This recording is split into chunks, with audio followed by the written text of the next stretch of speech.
بسم اللہ الرحمن الرحیم۔ ایک دفعہ ایک بازار میں بہت ہجوم لگا ہوا تھا۔ اس بازار میں بڑے بڑے تاجر موجود تھے اور اس بازار میں خرید و فروخت جاری تھی کہ اتنے میں 3 یتیم بچے اس بازار میں داخل ہوئے اور وہ تینوں یتیم مسکین غریب اور بے سہارا تھے۔ ان کے والدین کسی حادثے میں وفات پا چکے تھے۔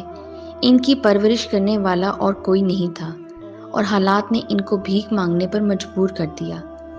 جب وہ چاروں بچے بازار میں داخل ہوئے اور باری باری ہر دکاندار سے بھیک مانگنے لگے، لیکن کسی بھی دکاندار نے ان کو بھیک نہ دی اور کچھ نے تو ان کو گالیاں نکال کے پیچھے بھگا دیا اور کچھ نے تو ان کو دھکے دے کر اور تھپڑ مار کر واپس چلتا کر دیا، اور وہ بچے اسی بازار کے درمیان میں بیٹھ کر رونے لگ گئے۔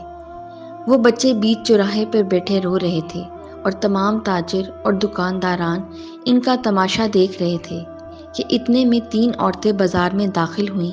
انہوں نے خوب بناؤ سنگھار کیا ہوا تھا۔ ان کو دیکھ کر تمام تاجر ان کی طرف عجیب و غریب گندی گندی نظروں سے دیکھنے لگے۔ اس کے بعد وہ تینوں عورتیں ان بچوں کے پاس آ کر کھڑی ہو گئیں اور ان میں سے سب سے خوبصورت اور حسین و جمیل لڑکی نے آواز لگائی کہ اس بازار میں موجود کوئی آدمی ہے جو میرے جسم کی قیمت لگائے تاکہ میں اس کے ساتھ ایک رات گزار سکوں۔ یہ بات سن کر تمام تاجر اور دکاندار اس عورت کی طرف بڑھتے چلے آئے۔ سب نے اپنی اپنی قیمتیں لگائیں اور آخر ایک تاجر نے تو 100 سونے کے سکے اس عورت کے ساتھ ایک رات گزارنے کے لیے دیے۔ جب اس تاجر نے اس کو 100 سونے کے سکے دیے تو اس فحاشہ عورت نے ان 100 سونے کے سکوں کو زمین پر پھینک کر اپنے پیروں کے نیچے رگڑ دیا۔ یہ سب دیکھ کر تمام دکاندار اور تاجر بڑے حیران و پریشان ہوئے اور اس تاجر کو بہت غصہ آیا اور اس نے پوچھا کہ تم نے سونے کے سکوں کو ایسے ہی پھینک دیا؟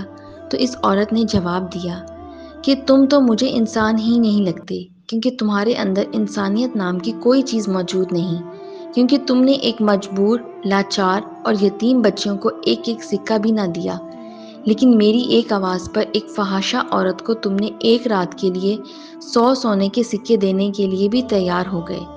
میں فحاشہ عورت ہو کر مردوں کے ساتھ سوتی ہوں اور اپنے جسم کی نمائش کرتی ہوں اور ان سے پیسہ اکٹھا کر کے یتیم اور مسکین بچوں کی پرورش کرتی ہوں، لیکن تمہارے پاس اتنا پیسہ ہونے کے باوجود تم لوگ ایک فحاشہ عورت پر خرچ کرنے کے لیے تیار ہو جاتے ہو، لیکن جب کسی یتیم، مسکین یا کسی غریب پڑوسی کی بات آ جائے تو تمہاری جیبوں پر تالے لگ جاتے ہیں۔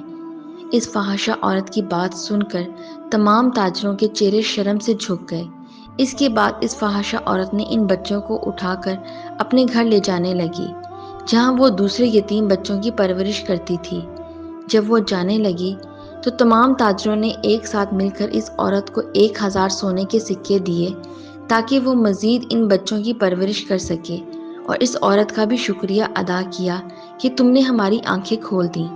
اللہ تعالیٰ نے ہمیں اتنا رزق دیا، لیکن ہم اس کا استعمال زنا اور بدکاری جیسے کاموں میں کرتے تھے۔ آج تم نے ہمیں اپنے رزق کو حلال کرنے کا ذریعہ بتا دیا۔